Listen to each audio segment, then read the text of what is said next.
गेल्या 75 वर्षामध्ये ही सगळी समाज दुर्लक्षित होते। त्यांच्याकडे कुठल्याही सरकारनं जाणीवपूर्वक विशेष असं लक्ष दिलं नाही।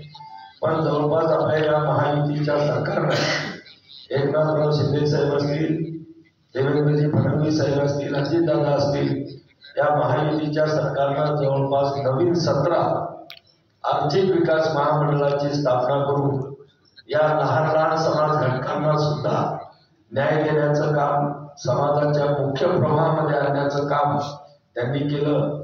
आज आपण पाहतो की 50% पुरुषांची संख्या असली तरी 50% महिलांची संख्या आपल्या सगळ्या ठिकाणी असते।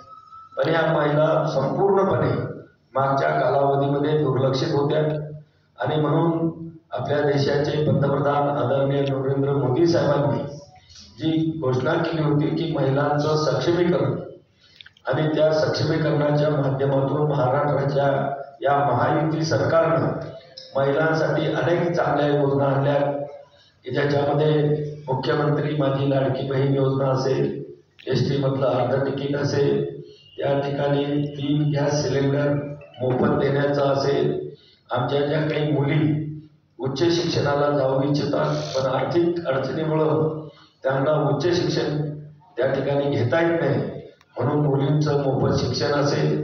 कुठल्याही कुटुंबामध्ये जर लहान मुलगी जन्माला आली तर तिच्या खात्यामध्ये पैसे टाकायला सुरुवात होते आणि ती ज्या दिवशी 18 वर्ष पूर्ण करते त्या दिवशी तिच्या खात्यामध्ये 1 लाख रुपये शासनाच्या वतीनं तिला देण्यात येत असतात। म्हणजे अशा अनेक योजना महिलांच्या सक्षमीकरणासाठी आणलेल्या आहेत।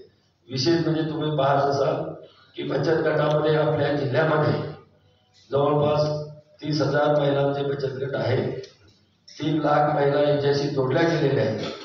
पण या महिलांचं सक्षमीकरण करण्यासाठी मोठ्या प्रमाणामध्ये बँकेचं कर्ज त्यांना उपलब्ध करून दिले जात आहे।